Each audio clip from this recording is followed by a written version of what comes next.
Missing colour, தொலைந்து போன வண்ணம், தொலைந்து போன நிறம் என்ற தலைப்பின் கீழாக நம்ம இன்றைக்கு நம்ம பைபிள் படிக்க போறோம். இந்த 10 கற்பனையை குறித்த, இந்த பிரமாணத்தை குறித்த ஒரு கடைசி சத்தியமாக நம்ம இதை நம்ம என்ன செய்ய போறோம், தியானிக்க போறோம். ரொம்ப முக்கியமான ஒரு சத்தியம். நீங்க எல்லாரும் வேதாந்தத்தை எடுத்துக்கங்க, நோட்ஸ் எடுத்துக்கங்க. ஒவ்வொரு வசனத்தையும் நம்ம என்ன செய்ய போறோம், நம்ம ஆண்டவருடைய கிருபையினாலே நம்ம ஆராய போறோம். சோமனோமா. எங்கள் அன்பின் தகப்பனே, ஆண்டவரே, மீண்டுமாக இந்த நாளிலே உம்முடைய வசனத்தை படிப்பதற்கும் உம்முடைய சத்தியத்தை அறிந்து கொள்வதற்கும் நாங்கள் கூடுவதற்கு கர்த்தர் எங்களுக்கு கொடுத்த தைரியத்துக்காக, எங்களுக்கு கொடுத்த நேரத்துக்காக உமக்கு நன்றி ஆண்டவரே. நல்ல சூழ்நிலைக்காக நன்றி. என்ன தடைகள் வந்தாலும் கர்த்தர் எல்லாவற்றையும் எங்களுக்கு மாற்றி எங்களுக்கு ஆசீர்வாதமாய் எங்களுக்கு தருகிற கிருபைக்காக நாங்கள் உமக்கு நன்றி செலுத்துகிறோம். எங்கள் தகப்பனே, ஆண்டவரே, இந்த நாளிலும் கூட இப்போது நாங்கள் என்ன சத்தியத்தை நாங்கள் படிக்க வேண்டும், புரிந்து கொள்ள வேண்டும் என்று சொல்லி பரலோகத்தை விரும்பியதை நாங்கள் ஆழமாய் படிக்க தேவ ஆவியானவர் எங்களுக்கு உதவி செய்வீராக. வந்திருக்கிற ஒவ்வொரு பிள்ளைகளையும் கர்த்தர் பலப்படுத்துங்க. இன்னும் இந்த கூட்டத்துக்கு வர முடியாமல் தடைபட்டிருக்கிற பிள்ளைகளையும் ஆண்டவரே நீங்க அவர்களை பலப்படுத்துங்க. எங்களுக்கு வேண்டிய மன்னாவை, சத்தியத்தை கர்த்தர் தந்து எங்களுக்கு ஆசீர்வாதமாய் ஆண்டவரை மாற்றி கொடுக்க வேண்டுமாய் இயேசுவின் வழியாய் நாங்கள் ஜெபிக்கிறோம் நல்ல பிதாவே. ஆமென். மிஸ்ஸிங் கலர், தொலைந்து போன வண்ணம், தொலைந்து போன நிறம், இதை குறித்து நம்ம என்ன செய்ய போறோம், கொஞ்சம் நம்ம ஆராய போறோம். இந்த தலைப்புக்கும் 10 பிரமாணத்துக்கும் என்ன சம்பந்தம், இந்த தலைப்புக்கும் கடைசி காலத்துக்கும் என்ன சம்பந்தம் என்பதை கொஞ்சம் நம்ம என்ன செய்ய போறோம், ஆராய போறோம். சரிங்களா? இந்த தலைப்புக்கும் ரெவலேஷன், புக் ஆஃப் ரெவலேஷனுக்கும் என்ன சம்பந்தம் இருக்குது என்பதையெல்லாம் கொஞ்சம் நம்ம ஜெபத்தோடி நம்ம ஆராய போறோம். சரிங்களா?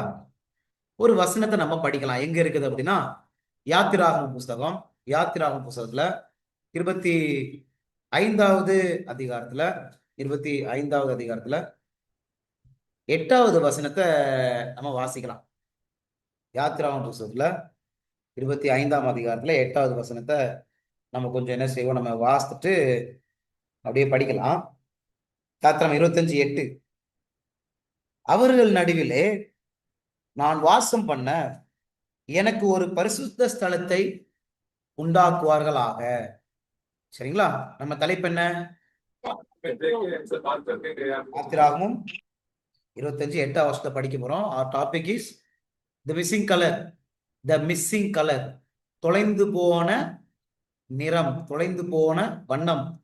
இதுதான் நம்ம என்ன செய்ய போறோம், படிக்க போறோம். the missing color. எந்த வசனத்தை எடுத்துக்கிறோம்? இதான் ஃபர்ஸ்ட் வசனம். சரிங்களா? யாத்திராகமம் 25ஆம் அதிகாரம் 8வது வசனம். அவர்கள் நடுவிலே, எக்ஸோடஸ் 25:8. அவர்கள் நடுவிலே நான் வாசம் பண்ண எனக்கு ஒரு பரிசுத்த ஸ்தலத்தை உண்டாக்குவார்களாக. சரிங்களா? இப்ப காட் என்ன சொல்றாங்க, ஆண்டவர் என்ன சொல்றாங்க, எப்பா நீ எனக்காக ஒரு பரிசுத்த ஸ்தலத்தை உண்டு பண்ணுன்னு சொல்றாங்க. இந்த பரிசுத்த ஸ்தலத்துக்கு இன்னொரு பேர் என்ன? நம்ம எல்லாருக்கும் தெரிஞ்ச பேர் என்ன? ஆசரிப்பு கூடாரம். ஞாபகம் இருக்குதுங்களா? ஆசரிப்பு கூடாரம் என்று சொல்லுவாங்க. சாங்சுவரி அப்படின்னு சொல்லுவாங்க. ஞாபகம் இருக்குதுங்களா? இப்போ ஆண்டவர் என்ன சொல்றாங்க, இப்போ உங்க நடுவுல நான் வாசம் பண்ணணும்ப்பா. அப்போ ஆணுடைய பெரிய ஆசை என்னது? இப்படியாவது என் பிள்ளைங்களுடைய நடுவுல வாசம் செய்யணும்னு ஆசைப்படக்கூடியதா நம்ம தெய்வம். சரிங்களா? அப்போ அவர் சொல்றாரு, உங்க நடுவுல நான் வாசம் பண்ணணும்பா, அதுக்காக நீங்க என்ன செய்யுங்க, பரிசுத்த ஸ்தலத்தை நீங்க உண்டாக்குங்கப்பா அப்படின்னு சொல்லி காட் சொல்றாங்க. சரிங்களா?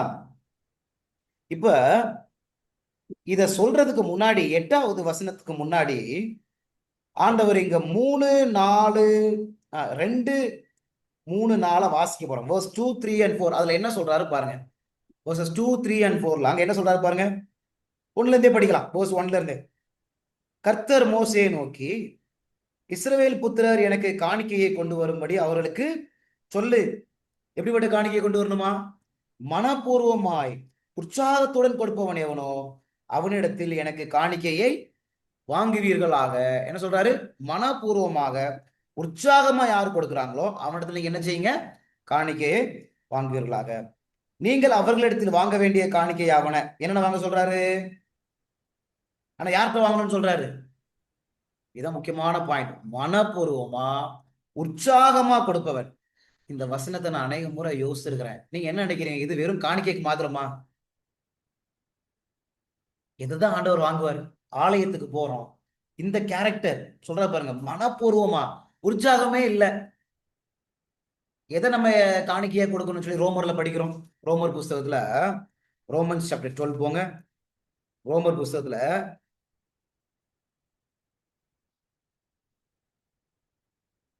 ரோமர் 12ஆம் அதிகாரம் போங்களேன். ரோமர் 12ஆம் அதிகாரத்துல 1வது வசனம் பாருங்க. verse 1. அப்படி இருக்க சகோதரரே, நீங்கள் உங்கள் சரீரங்களை பரிசுத்தமும் தேவனுக்கு பிரியமுமான ஜீவ பலியாக ஒப்பு கொடுக்க வேண்டும் என்று. எதை பலியா ஒப்பு கொடுக்கணும்? பலியான காணிக்கையாக எதை ஒப்பு கொடுக்கணும்னு சொல்றாரு? உங்கள் சரீரங்களை. அப்படின்னா உங்களை, அப்பல நம்மள என்ன செய்யணுமா? பலியாக, காணிக்கையாக, அப்படித்தானே? காணிக்கையாக, பலியாக ஒப்பு கொடுக்கணும் அப்படின்னு காடு சொல்றாங்க. இப்ப நீங்க சொல்லுங்க, எப்படிப்பட்ட காணிக்கை ஆண்டவர் விரும்புவார்? இப்ப நம்மள ஆண்டவர் கொடுக்கணும்னா எப்படிப்பட்ட காணிக்கை ஆண்டவர் விரும்புவாங்க? அந்த வசனம் என்ன சொல்லுது? எக்ஸோடஸ்ல, யாத்ராம் 25:1, மனப்பூர்வமா, உற்சாகமா. நம்ம இன்னைக்கு பைபிள் ஸ்டடியில உட்கார்ந்து இருக்கிறோம்.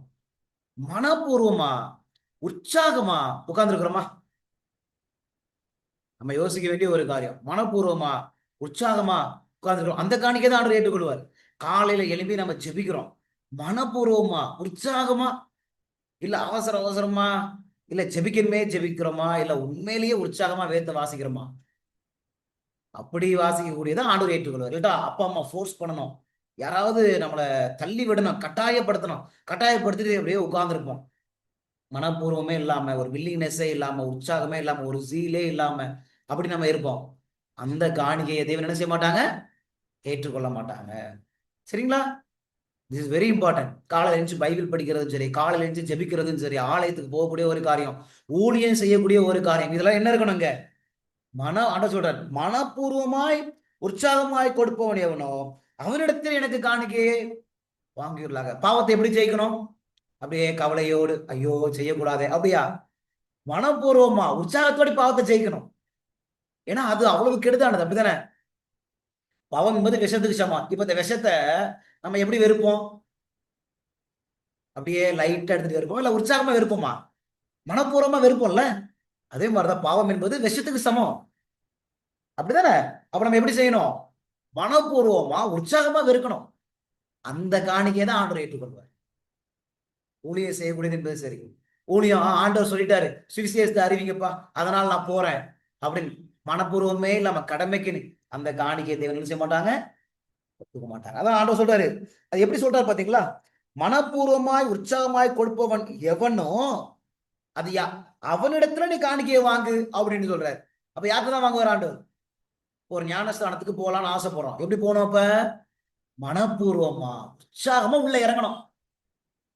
எனக்கு சில பேர் வயசு வந்துருச்சு, நான் காலேஜ் போகணும், கல்யாணம் பண்ண போறேன், அதனால அப்படி இல்லாம மனப்பூர்வமா, உற்சாகமா, என் தகப்பனுக்காக, என் ஆண்டவருக்காக, என்னை நேசிக்கிறவருக்காக, எனக்காக உயிரை கொடுத்தவருக்காக நான் என்ன செய்வேன்?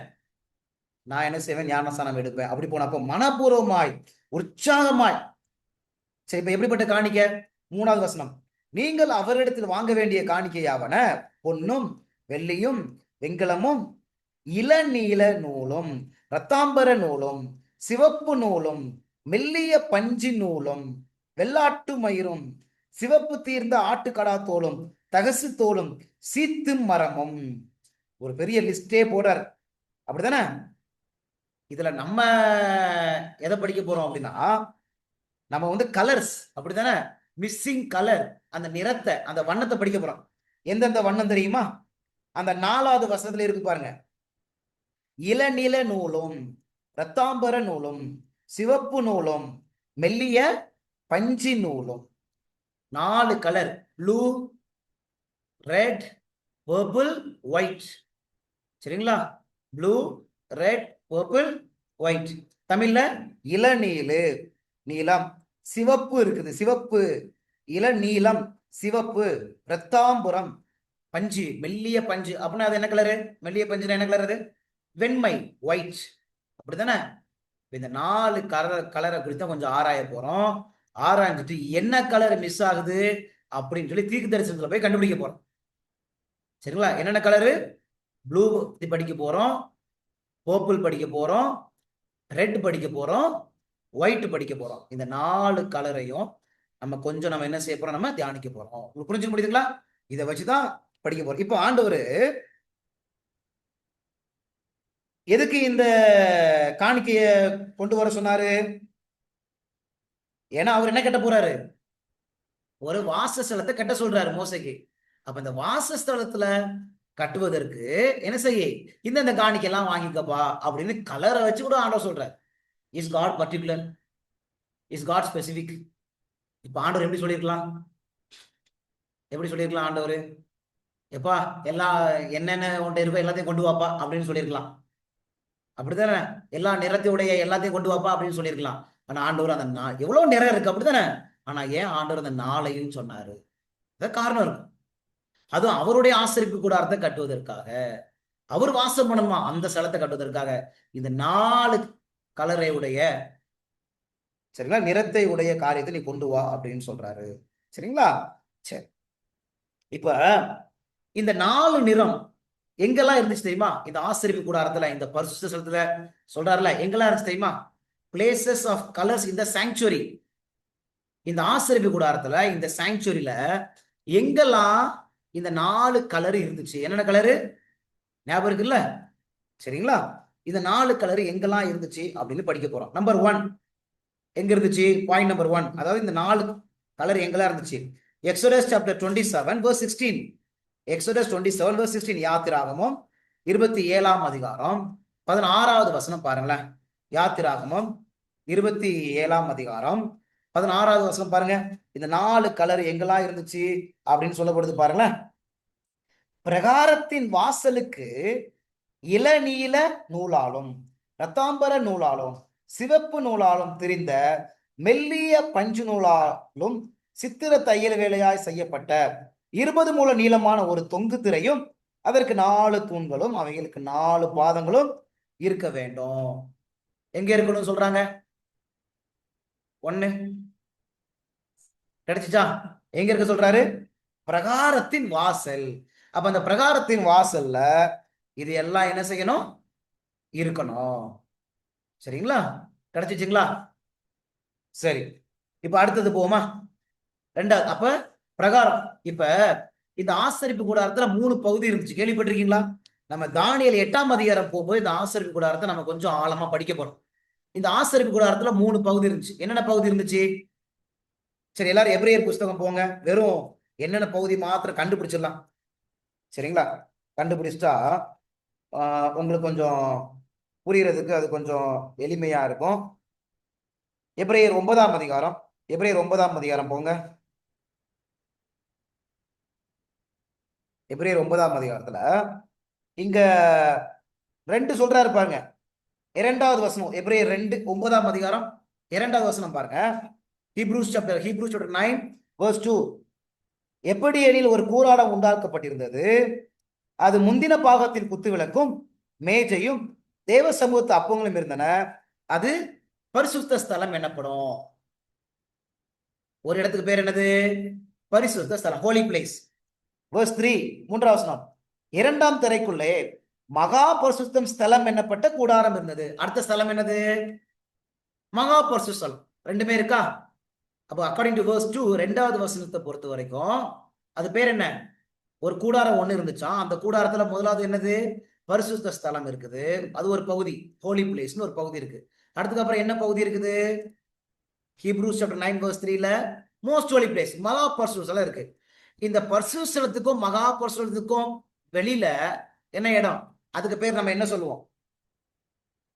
அதுக்கு பேரு நம்ம என்ன சொல்லுவோம்? ஒரு வசனத்தை நம்ம படிக்கலாமா? அதுக்கு பேர் என்ன அப்படின்னு ஆண்டவர் இங்க யாத்திராகமும் 27 9ஆம் வசனம். Exodus chapter 27 verse 9. உங்களுக்கு இந்த 3 காரியம் மாத்திரம் இன்னைக்கு தெரியணும்.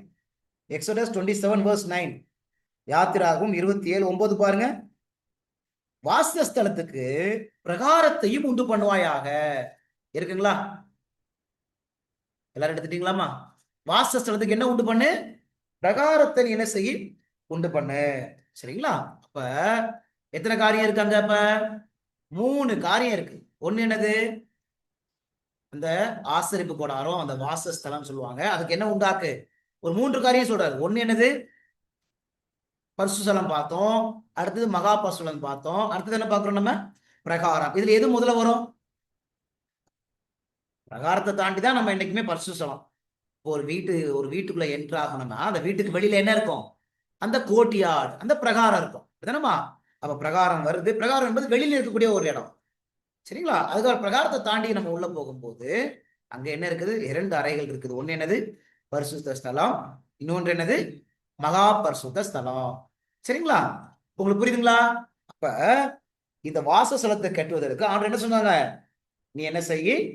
நீ இந்த வித்தியாசமான நிறங்களை கொண்டு வா, நிறங்களுடைய காரியத்தை கொண்டு வா அப்படின்னு சொன்னாங்க. இப்ப எங்கெல்லாம் இருக்கும்? முத வசனம் என்ன படிச்சோம்? எங்க இருக்குதா அது? யாத்திராம் 27:16 எங்க இருக்கும் படிச்சோம்? பிரகாரத்தின் வாசல். கண்டுபிடிச்சிட்டோமா? சரி, அடுத்தது வேற எங்க இருக்கும்? கொஞ்சம் நம்ம போயிடலாம். எக்ஸோடஸ் 26:1 யாத்திராகமம் 26 முத வசனம். எக்ஸோடஸ் சாப்டர் 26:1 பாருங்க. மேலும் திரித்த மெல்லிய பஞ்சு நூலினாலும் இளநீல நூலினாலும் ரத்தாம்பர நூலினாலும் சிவப்பு நூலினாலும் நெய்யப்பட்ட. சரி, 4 கலர்ஸ் வருதா? இங்கேயும் 4 கலர்ஸ் வருதா? சரி, இப்ப சொல்றாரு, சிவப்பு நூலினாலும் நெய்யப்பட்ட 10 மூடு திரைகளால் வாசஸ்தலத்தை உண்டு பண்ணுவாயாக. பாத்தீங்களா? என்ன செய்யணுமா? மூடு திரை. அந்த வாசஸ்தலத்துக்கு மூடுவாங்கல்ல, கவர் பண்ணுவாங்கல்ல, அதுக்கு என்ன திரை வேணும்? வெயில் மூடு திரை வேணும். இப்ப அந்த மூடு திரை எந்த கலர்ல இருக்குன்னு சொல்றாரு ஆண்டவர்? இந்த 4 கலர் சொல்றாரு ஆண்டவர். என்னதெல்லாம்? இளநீலம், ரத்தாம்பரம், சிவப்பு, பஞ்சு நூல், அப்படி 4 கலர் ஆண்டவர் சொல்றாரு. பாத்தீங்களா? அப்ப மூடும் திரை, அதை என்ன செய்யணும்? இந்த 4 நிறங்கள் வருது. வேற என்ன? எக்ஸோடஸ் 26 யாத்திராகமம் 26ஆம் அதிகாரம் 36வது வசனம் போங்க. யாத்திராகமம் 26ஆம் அதிகாரம் 36வது வசனம் போங்க. எக்ஸோடஸ் சாப்டர் 26 verse 36 அங்க நீங்க பாருங்களேன். அங்க என்ன சொல்றாரு ஆண்டவர்? இளநீல நூலாலும் ரத்தாம்பர நூலாலும் சிவப்பு நூலாலும் திரித்த மெல்லிய பஞ்சு நூலும் ஆகிய இவற்றால் சித்திர தையல் வேலையான ஒரு தொங்கு திரையும் கூடாரத்தின் வாசலுக்கு உண்டாக்கி. என்ன திரை சொல்றாரு ஆண்டவருங்க? தொங்கு திரை. சரிங்களா? போன பாயிண்ட்ல மூடு திரை, இது வந்து ஹேங்கிங் கர்டன், அப்படித்தானே? தொங்கு திரையை நீ உண்டாக்கு அப்படின்னு ஆண்டவர் சொல்றாரு. சரிங்களா? இருக்கா தொங்கு திரை? இருக்கு. நம்ம வீட்டுலாம் இருக்கா? ஹேங்கிங் கர்டன்லாம் இருக்கா? தொங்கு திரை இருக்கா? நம்ம வீட்டுல எல்லாம் இன்னைக்கு இருக்குது. அப்படிதானே? சரி, அடுத்தது வேற என்ன? எக்ஸோடஸ் 26 verse 31 4வது இடம் எங்க? யாத்திராகமம் 26ஆம் அதிகாரம் 31வது வசனம். யாத்திராகமம் 26ஆம் அதிகாரம் 31வது வசனம் பாருங்க. எக்ஸோடஸ் 26:31 இளநீல நூலாலும் ரத்தாம்பர நூலாலும் சிவப்பு நூலாலும் திரித்த மெல்லிய பஞ்சு நூலுமான இவற்றால் ஒரு திரைச்சீலையே உண்டு பண்ண கடவாய். எதை உண்டு பண்ண சொல்றாரு? திரைச்சீலையா ஆண்டு உண்டு பண்ண சொல்றாரு. சரிங்களா? மூடு திரை பார்த்தோம், நம்ம தொங்கு திரை பார்த்தோம். இப்ப என்ன பாக்குறோம்? நம்ம திரைச்சீலையே பாக்குறோம். அப்ப திரைச்சீலையில என்னென்ன கலர் வருது? ப்ளூ வருதா? ரத்தாம்பர பர்பிள் வருதா? சிவப்பு வருதா? திருத்து மெல்லிய பஞ்சு வெள்ளை வருதா? இந்த 4மே வருது. சரிங்களா? 5வது இடம் எங்க? யாத்திராகமம் 28ஆம் அதிகாரம் போங்க. யாத்திராகமம் 28ஆம் அதிகாரம் போங்க. அங்க அப்படியே பாருங்க, அங்கேயும் அந்த காரியம் வருதா அப்படின்னு பாருங்க.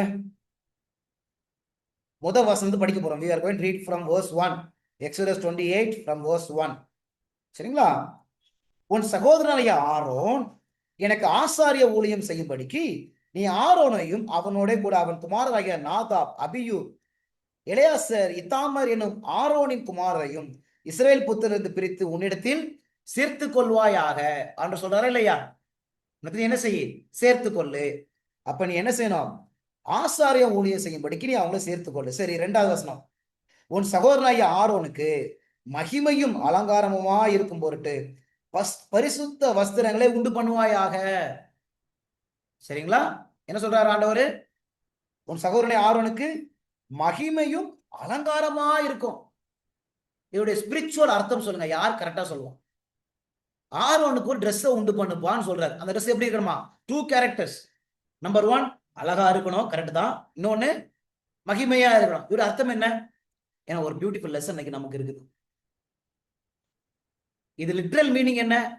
ஒரு டைரக்டா மீனிங் என்னது? ட்ரெஸ் என்பது அலங்காரமா இருக்கும், கண்டிப்பா பியூட்டிஃபுல்லா இருக்கும். ஏன்னா நம்ம யாருடைய பிள்ளைங்க? ராஜாதி ராஜாவுடைய பிள்ளைங்க.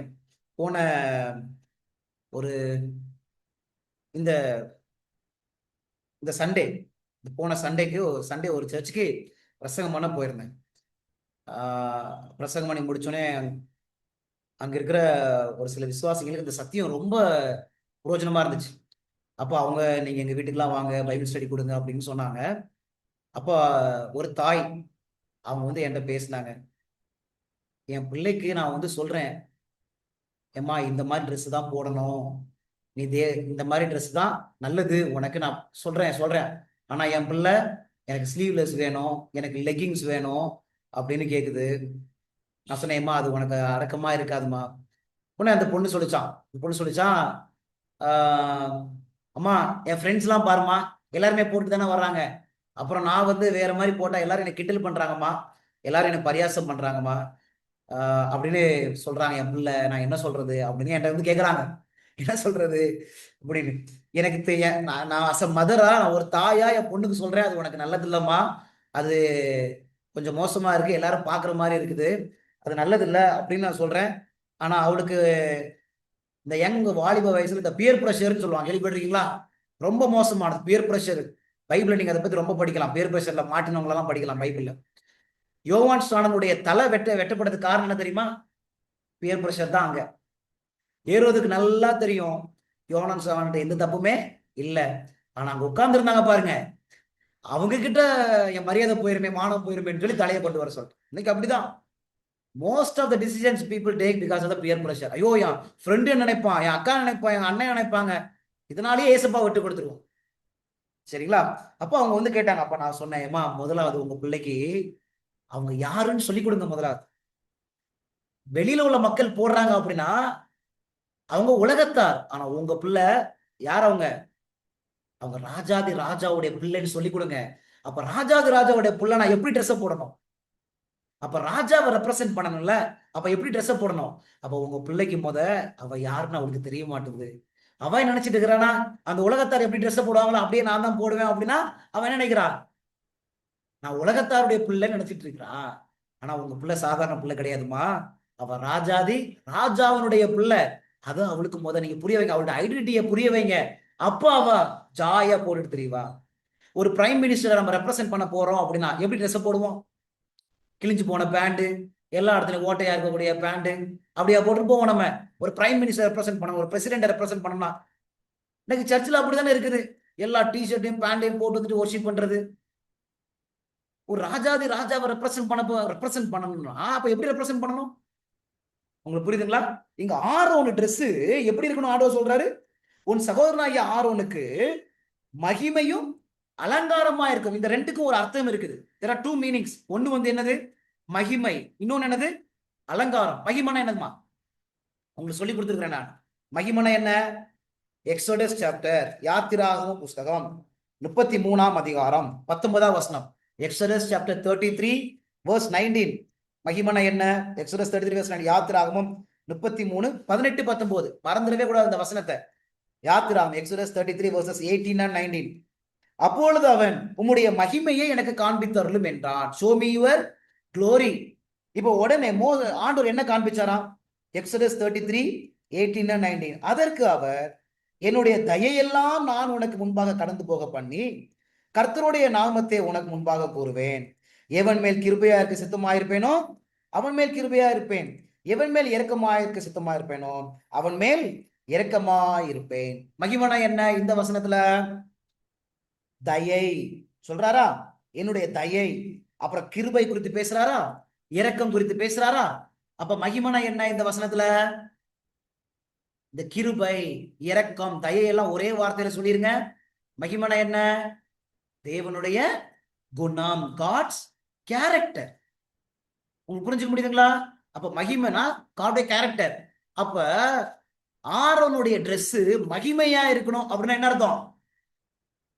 ஆரோன் வந்து ஒரு ஆசாரியன், அவன் ட்ரெஸ் மகிமையா இருக்கணும் என்ன அர்த்தம்? அவன் ட்ரெஸ், ஆரோனுடைய ட்ரெஸ் என்ன செய்யணும்?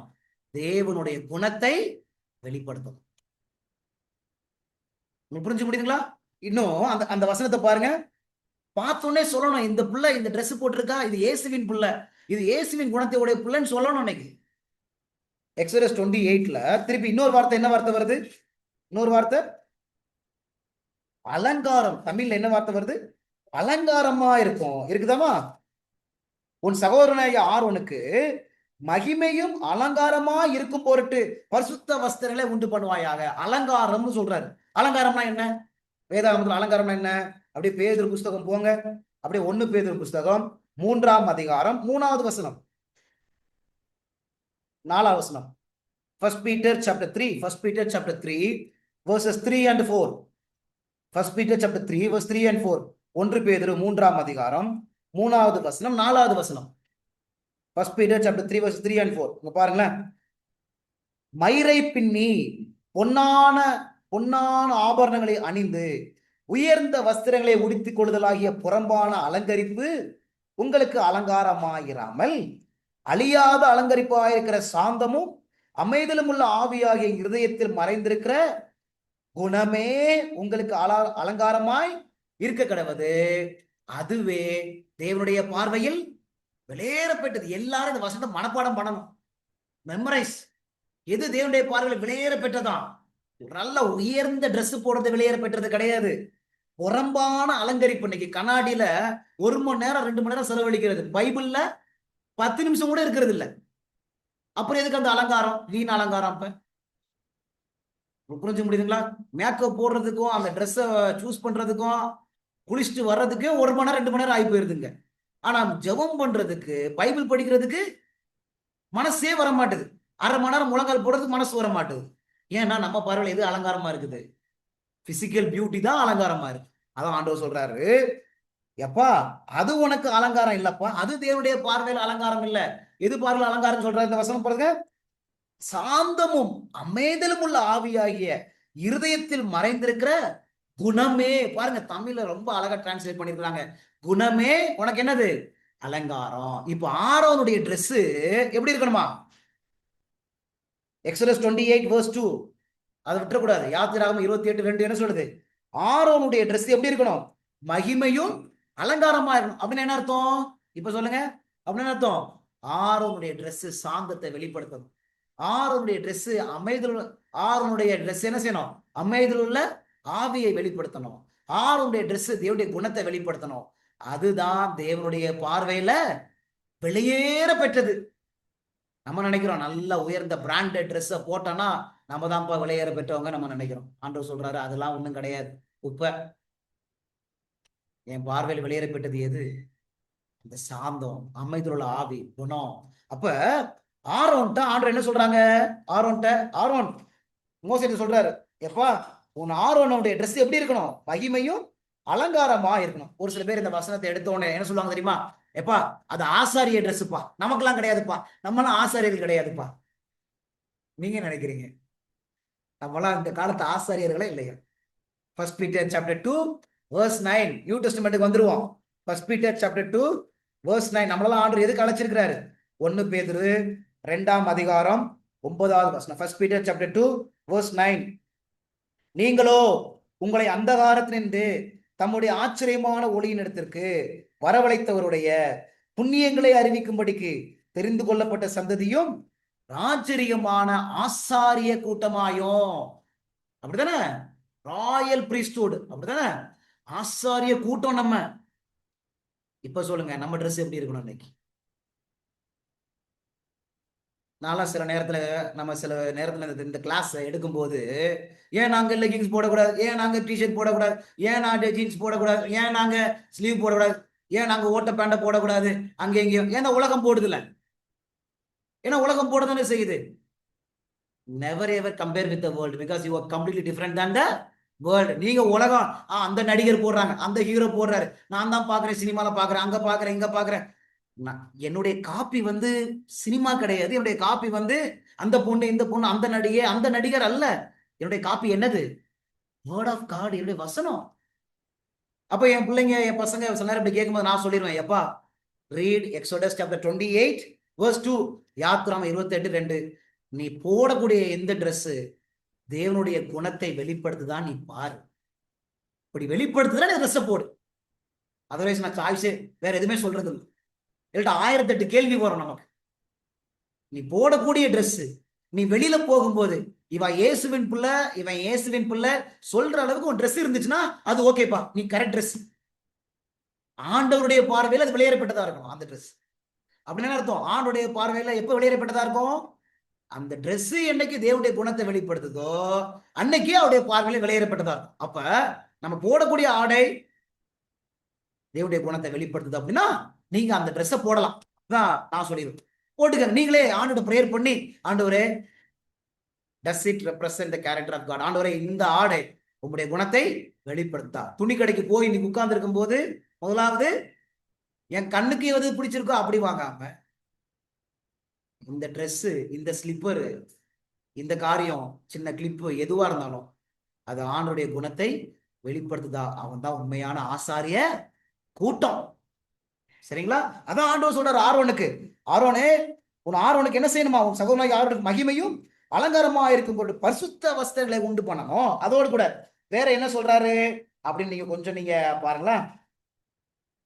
3வது வசனம், ஆரோன் எனக்கு ஆசாரிய ஊழியம் செய்யத்தக்கதாக அவனை பரிசுத்தப்படுத்தும்படி அவனுக்கு வஸ்திரங்களை, பாத்தீங்களா எப்ப பரிசுத்தம் வரும் அந்த வசனம் பாருங்க, அவனை பரிசுத்தம் பண்ணும்படி அவனுக்கு வஸ்திரங்களை உண்டாக்கும் பொருட்டு. உங்களுக்கு புரியுதுங்களா? பரிசுத்தம் எப்போ வரும்? பரிசுத்தம் வஸ்திரத்தை நம்ம இஷ்டத்துக்கு போட்டோம் அப்படின்னா பரிசுத்தம் அங்க வராது. அங்க பரிசுத்தம்லாம் ஒண்ணு இல்லைன்னு அர்த்தம். அவர் சொல்றாரு, ஆரோன் எனக்கு ஆசாரி ஊழியம் செய்யத்தக்கதாக அவனை பரிசுத்தம் படுத்தும்படி அவனுக்கு வஸ்திரங்களை உண்டாக்கும் பொருட்டு நான் ஞானத்தின் ஆவியால் நிரப்பின விவேகமான இருதயமுள்ள யாவோரோடும் நீ என்ன செய்ய சொல்லு. ஞானத்தின் ஆவியால் நிரப்பின அப்படின்னு சொல்றாரு. சரி, இப்ப பாருங்க நம்ம பாயிண்ட் வருது பாருங்க. இப்ப அப்படியே பேசிட்டே வர்றாரா? இப்ப 4வது வசனம் 5வது வசனம் பாருங்க, 4th and 5. அங்கதான் நம்ம பாயிண்ட் வருது. அவர்கள் உண்டாக்க வேண்டிய வஸ்திரங்கள் அவன என்னென்ன வஸ்திரங்கள் அவங்களுக்கு இருக்கணும்? மார்பதக்கமும் ஏபோத்தும் அங்கியும் விசித்திரமான உள்சட்டையும் பாகையும் இடைக்கச்சையுமே. உன் சகோதரனாய ஆரோன் எனக்கு ஆசாரிய ஊழியம் செய்யும்படி அவனுக்கும் அவன் குமாரருக்கும் பரிசுத்த வஸ்திரங்களை உண்டு பண்ண வேண்டும். இப்ப பாருங்க 5வது வசனம் verse 5 நம்ம பாயிண்ட் வருது பாருங்க. அவர்கள் பொன்னும் இளநீல நூலாலும் ரத்தாம்பர நூலாலும் சிவப்பு நூலாலும் மெல்லிய பஞ்சு நூலும் சேகரிப்பார்களாக. வந்துருச்சா? அப்ப ஆரோனுடைய ஆசாரிய அந்த உடையில என்ன இருக்கணும்? இது எல்லாமே இருக்கணும். இந்த 4 கலர்ஸ் கட்டாயம் என்ன செய்யணும்? இருக்கணும். அவங்க என்ன செஞ்சாலும் இந்த 4 கலர் அங்க இருக்கணும். புரிஞ்சுக்க முடியுதா? இப்ப எத்தனை பாயிண்ட் பார்த்தாச்சு? நம்ம 5 பார்த்துட்டோம். சரிங்களாமா? பாயிண்ட் நம்பர் 1 பிரகாரத்தின் வாசல்ல இருந்துச்சு, அப்புறம் மூடும் திரையில இருந்துச்சு, அதுக்கப்புறம் தொங்கு திரையில இருந்துச்சு, அதுக்கப்புறம் திரைச்சீலையில இருந்துச்சு, அதுக்கப்புறம் ஆசாரியருடைய உடையில ஆசாரியனுடைய வஸ்திரங்கள்ல என்ன செய்யப்பட்டுச்சு? காணப்பட்டுச்சு. சரிங்களா? நீங்க அப்படியே இப்ப verse 5 படிச்சீங்களா? எக்ஸோடஸ் 28 verse 5 verse 6 நீங்க எழுதி வச்சுக்கோங்க. அங்கேயே அது சொல்லப்பட்டிருக்கு. யாத்திராகமம் 28:6 சொல்லப்பட்டு. சரி, இப்ப நம்ம என்ன செய்ய போறோம் அப்படின்னா, ஏன் ஆண்டவர் இப்படி சொன்னாரு? இந்த 4 கலருடைய அர்த்தம் என்ன? அதை கொஞ்சம் நம்ம பார்க்க போறோம். என்னென்ன கலர் பார்த்தோம்? 4 கலர், அப்படித்தானே? இளநீலம், சிவப்பு, ரத்தாம்பரம், வெள்ளை, வெண்மை, பஞ்சு, மெல்லை. இந்த 4 கலருடைய அர்த்தம் என்ன? அதை நம்ம கொஞ்சம் ஜெபத்தோடு நம்ம என்ன செய்ய நம்ம பார்க்க போறோம். பார்க்கலாமா? நம்பர் 1, சரிங்களா? Number 1 blue. இப்ப நம்ம என்ன செய்ய போறோம்? ப்ளூ கலர் எடுக்க போறோம். இளநீலம், இதை நம்ம குறித்து படிக்க போறோம். இந்த 4 கலர்ஸை பார்த்துட்டு அப்படியே ரெவலேஷன் போக போறோம், முடிக்க போறோம். சரிங்களா? அப்படியே ஜெபத்தோடி கொஞ்சம் வாங்க. சரிங்களா? இந்த இளநீலம் எதை குறிக்கும் அப்படின்னு படிக்கலாம். என்னாகும் புஸ்தகம் நம்பர்ஸ் போங்க, சாப்டர் 15. நம்பர்ஸ் போங்க, சாப்டர் 15 போங்க. 37 to 40 படிக்க போறோம். நீங்க தான் சொல்ல போறீங்க, ரொம்ப ஈஸியா இருக்கும் பாருங்க. பின்னும் கர்த்தர் மோசேயை நோக்கி, நீ இஸ்ரவேல் புத்திரனிடத்தில் பேசி அவர்கள் தங்கள் தலைமுறை தோறும் தங்கள் வஸ்திரங்களின் ஓரங்களிலே தொங்கல்களை உண்டாக்கி ஓரத்தின் தொங்கலிலே இளநீல நாடாவை கட்ட வேண்டும் என்று அவர்களுக்கு சொல். என்ன சொன்னார் ஆண்டவர்? வந்துருச்சா? ப்ளூ வந்துருச்சா? ஆண்டவர் என்ன சொன்னாரு? நீ இஸ்ரவேல் புத்திரர்கிட்ட பேசணும். என்ன பேசணும்? வஸ்திரங்கள்ல ஓரத்துல ஒரு தொங்கல்களை உண்டாக்கணும். அந்த உண்டாக்கும் போது அதுல என்ன நாடாவை கட்டணும்னு சொல்றாரு? ஒரு ப்ளூ நாடா, ஒரு இளநீல நாடாவை கட்டுன்னு சொல்றாரு. ஏன் அப்படி சொல்றாரு? எதுக்கு இளநீல நாடாவை கட்டணும்னு சொன்னாரு? verse 39 40 39ஆம் வசனத்துல 40ஆம் வசனம் 39 40 நீங்கள் பின்பற்றி சோரம் போகிற உங்கள் இருதயத்துக்கும் உங்கள் கண்களுக்கும் ஏற்க நடவாமல் அதை பார்த்து கர்த்தரின் கற்பனையின்படியெல்லாம் நினைத்து அவளின்படியே செய்யும்படிக்கு அது உங்களுக்கு தொங்கலாய் இருக்க வேண்டும். இப்ப சொல்லுங்க, அந்த இளநிலாவை பார்க்கும் போது இவங்க எதை நினைக்கணுமா? எதை நினைக்கணும் காடு சொல்றாங்க? உங்களுக்கு புரியுதுங்களா? சொல்றாரு, நீங்கள் பின்பற்றி சோரம் போகிற உங்கள் இருதயத்துக்கும் உங்கள் கண்களுக்கும் ஏற்க நடவாமல் அதை பார்த்து கர்த்தரின் கற்பனைகளை எல்லாம் நினைத்து அவைகளின்படியே. அப்ப அதை பார்க்கும் போது எது ஞாபகம் வந்துடணும்? காட்ஸ் கமாண்ட்மெண்ட் ஞாபகம் வந்துடணும். அப்ப ப்ளூ எதை குறிக்குது? ப்ளூ எதை குறிக்குது? காட்ஸ் கமாண்ட்மெண்ட்ஸ், தேவனுடைய கற்பனையை குறிக்குது. சரிங்களா? இன்னொரு வசனம் பாருங்க, இன்னொரு வசனம் எக்ஸோடஸ் சாப்டர் 24. எக்ஸோடஸ் சாப்டர் 24, யாத்திராகமம் 24ஆம் அதிகாரத்துல 9ல இருந்து 12 படிக்க போனோம். verses from 9 to 12. Exodus 24 9 to 12 பாருங்களேன். இந்த வசனத்தை பாருங்களேன். எல்லாரும் எடுத்துட்டீங்களா? Exodus 24 9 to 12. பின்பு மோசையும் ஆரோனும் நாதாபும் அபியும் இஸ்ரவேலருடைய மூப்பரில் 70 பேரும் ஏறி போய் இஸ்ரவேலின் தேவனை தரிசித்தார்கள். அவருடைய பாதத்தின் கீழே நீல கல்லிழைத்த வேலைக்கு ஒப்பாகவும். என்ன இருக்குது? அவருடைய பாதத்தின் கீழே ஒரு கல் இருக்குது. என்ன கல்லுமா அது? நீல கல் இருக்குது. இப்ப இந்த கல்லை வச்சு ஆண்டவர் என்ன சொன்னாரு? அப்படியே படிக்கலாம் பாருங்க. அப்ப அவருடைய பாதத்தின் கீழே நீல கல்லிழைத்த வேலைக்கு ஒப்பாகவும் தெளிந்த வானத்தின் பிரபைக்கு ஒப்பாகவும் இருந்தது. அவர் இஸ்ரவேல் புத்திரருடைய அதிபதியின் மேல் தம்முடைய கையை நீட்டவில்லை. அவர்கள் தேவனை தரிசித்து பின்பு புசித்து குடித்தார்கள். 12 பாருங்க. இப்ப அவருடைய பாதத்துல என்ன கல் இருக்குது? நீலக்கல், சஃபேரஸ் ஸ்டோன் அப்படின்னு இருக்கும். அப்படித்தானமா? அப்படின்னா நீல கல்லு. இப்ப 12 பாருங்க.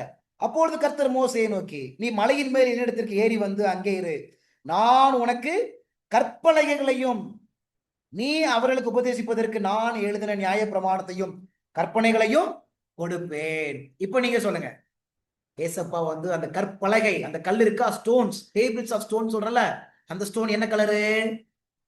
நீல கலரு. உங்களுக்கு புரிஞ்சு முடிச்சுங்களா? அந்த ஸ்டோன்ல தான் ஆண்டவர் என்ன எழுதுனாங்க? 10 பிரமாணத்தை தேவன் என்ன செஞ்சாங்க? எழுதுனாங்க. அப்ப நீலம் என்று சொன்னால் எதை குறிக்கும்?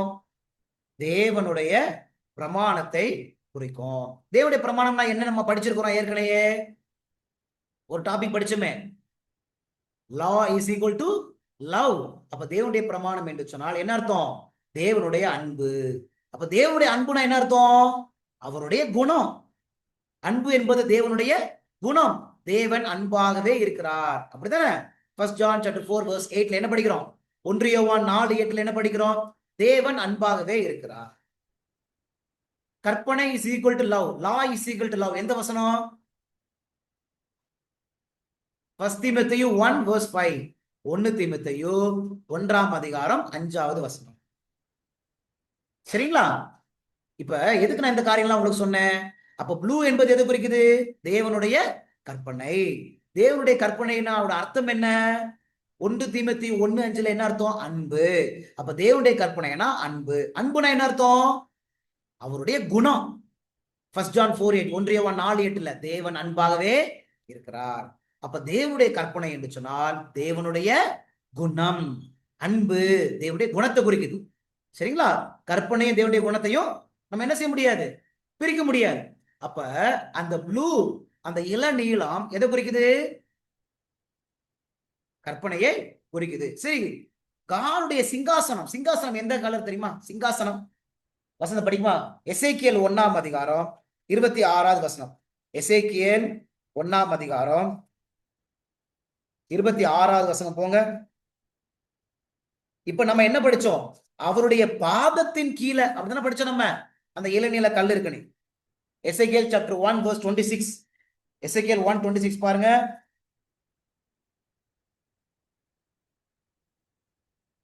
அவைகளின் தலைகளுக்கு மேலுள்ள மண்டலத்தின் மீதில் நீல ரத்தினம் போல் விளங்கும் ஒரு சிங்காசனத்தின் சாயலும். பாத்தீங்களா? சிங்காசனம் இருக்கா, அது எந்த சாயலா? நீலம் இருக்குங்களா? இன்னொரு வசனம் பாருங்க, எசேக்கியேல் 10:1. எசேக்கியேல் 10:1 பாருங்களேன். எசேக்கியேல் 10:1, எசேக்கியேல் 10:1. இதோ கேள்வின்களுடைய தலைக்கு மேல் இருந்த மண்டலத்தின் இந்திர நீல ரத்தினம் போன்ற சிங்காசன சாயல். பாத்தீங்களா? அப்ப சிங்காசனம் என்ன கலரு? நீலம். சரிங்களா? இப்ப பாருங்க, ஒரு நல்ல கம்பாரிசன் பண்ண போறோம். பைபிள்ல சிங்காசனத்துக்கு இன்னொரு பேர் சொல்றார் ஆண்டவர். ஏன் ஆண்டவர் சிங்காசனத்துக்கு நீளத்தை போட்டாரு? தேவனுடைய த்ரோன், அப்படித்தானே? அப்ப ஆண்டவருடைய த்ரோன், ராஜாவுடைய த்ரோன் எதுதான்? ஒரு சட்டத்திட்டங்கள் கீழே தான் என்ன செய்யும், அது இருக்கும். சரிங்களா?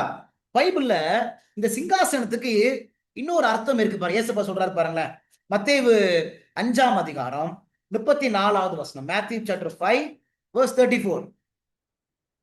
இப்ப நம்ம இந்த நீலம் எதை குறிக்குன்னு பார்த்தோம்? தேவனுடைய சிங்காசனம். இதுதானமா? இப்ப மேத்யூ 5:34 போங்க. மத்தேயு 5:34 போங்க. மத்தேயு 5:34. நான் உங்களுக்கு சொல்லுகிறேன், பரிசேதம் சத்தியம் பண்ண வேண்டாம், வானத்தின் பேரிலும் சத்தியம் பண்ண வேண்டாம், அது தேவனுடைய சிங்காசனம். இப்ப எது தேவனுடைய சிங்காசனம் சொல்றாரு இந்த வசனத்துல? மேத்யூ 5:34ல எது தேவனுடைய சிங்காசனம்? வானம் தேவனுடைய சிங்காசனம். வானத்துடைய கலர் என்னது? Very good. சரிங்களா? வானத்தின் கலர் என்னது? நீலம். பாத்தீங்களா? அந்த கனெக்ஷன் உங்களுக்கு புரியுதா? அவருடைய சிங்காசனம் எப்படிப்பட்டதான்? நீலம் சொல்றாரு. சிங்காசனம் என்னன்னு இங்க படிக்கிறோம், நம்ம வானம் படிக்கிறோம். அந்த வானத்தின் கலர் என்னது? நீலம். இப்ப என்னுடைய கேள்வி, வானத்தின் கலர் நீலம் அப்படின்னா அப்ப அந்த நீல கலர் என்ன செய்யணும்? வானம் என்ன செய்யணும்? தேவனுடைய குணத்தை பிரதிபலிக்கணும். அப்படித்தானே? பைபிள் எங்கேயாவது இருக்குதா வானம் அவருடைய குணத்தை பிரதிபலிக்குது? எங்கேயா இருக்குதா? ஒரு வசனம் எழுதியிருக்கனா? இருக்கு. சங்கீதம் 19 போங்க. சாம்ஸ் 19. சங்கீதம் 19வது சங்கீதம் போங்க. verse 1 படிங்க. verse 1ல பாருங்களேன். சாம்ஸ் 19 verse 1 பாருங்க. அழகான வசனம், முக்கியமான ஒரு வசனம். சங்கீதம் 19:1. வானங்கள் தேவனுடைய மகிமையை வெளிப்படுத்துகிறது. கிடைச்சிச்சா? தேவனுடைய மகிமைனா என்ன? அவருடைய குணம், கேரக்டர். பாத்தீங்களா? அப்ப ஆண்டவர் ஏன் இப்படி சொல்றாரு உங்களுக்கு புரியுதுங்களா? வானங்கள் தேவனுடைய மகிமையை வெளிப்படுத்து. வானங்கள் மகிமைனா என்னது? குணம். அந்த குணத்துக்கு இன்னொரு பேர் என்ன? அன்பு. அந்த அன்பு, அந்த அன்புக்கு இன்னொரு பேர் என்ன? 10 பிரமாணம். உங்களுக்கு புரியுதுங்களா? அப்ப நீலம் என்பது சிங்காசனத்தை குறிக்குது, சிங்காசனம் என்பது வானத்தை குறிக்குது, வானம் என்பது தேவனுடைய மகிமையை வெளிப்படுத்து. மகிமை நினைச்சுலாம் அர்த்தம் அவருடைய பிரமாணம், அவருடைய குணத்தை வெளிப்படுத்துகிறது. கிடைச்சிச்சா? சரிங்களா? அப்ப நீலம் என்று சொன்னால் தேவனுடைய பிரமாணத்தை அது என்ன செய்கிறது? குறிக்கிறது. அவருடைய குணத்தை குறிக்கிறது, அவருடைய அன்பை குறித்து பேசுகிறது. சரிங்களா? சரி, பாயிண்ட் நம்பர் 1 கிடைச்சிச்சா? அடுத்தது ஓடிடலாமா நம்ம? சரிங்களா? சரி, பாயிண்ட் நம்பர் 2. பாயிண்ட் நம்பர் 2, ரெண்டாவது சிவப்பு. சிவப்பு. 2 ராஜாக்கள் புஸ்தகம் நம்ம போலாம். சிவப்பு போயிடலாம். 2 Kings chapter 3 verse 22. 2 ராஜாக்கள் புஸ்தகம் 3ஆம் அதிகாரம் 22வது வசனம். 2 Kings chapter 3 verse 22. chapter 3 verse 22. 2 ராஜாக்கள் 3:22. சிவப்பு எதை குறிக்குது? சரிங்களா? ரெட். மோவாபியர் அதிகாலமே எழுந்த போது சூரியன் தண்ணீரின் மேல் பிரகாசித்ததினால் அந்த தண்ணீர் அவர்களுக்கு ரத்தம் போல் சிவப்பாய் காணப்பட்டது. இருக்குதுங்களா? சிவப்பு எதை குறிக்கும் இந்த வசனத்துல? ரத்தம், பிளட் குறிக்குதா? சரிங்களா? சிவப்பு என்பது ரத்தத்தை குறிக்குது. யாருடைய ரத்தம்? எபிரேயர் புஸ்தகம் 9ஆம் அதிகாரம் 2வது வசனம். Hebrews chapter 9 verse 22. Hebrews chapter 9 verse 22. எபிரேயர் 9:22வது வசனம் பாருங்க. சிவப்பு என்பது ரத்தத்தை குறிக்குது. 22வது வசனம். நியாயப்பிரமாணத்தின்படி கொஞ்சம் குறைய எல்லாம் இரத்தத்தினாலே சுத்திகரிக்கப்படும். ரத்தம் சிந்தது இல்லாமல் பாவ மன்னிப்பு உண்டாகாது. ரத்தம் எதை குறிக்குது? இங்க ஃபர்கிவ்னஸ், பாவ மன்னிப்பை குறிக்குது. குறிக்குதுங்களா? அடுத்தது வேற ரத்தம் எதை குறிக்குது பாருங்க. 1 யோவான் 1ஆம் அதிகாரம் 7வது வசனம். 1 John chapter 1 verse 7. அடுத்தது பாருங்க. அப்ப அங்க ரத்தம் எதை குறிச்சிச்சு?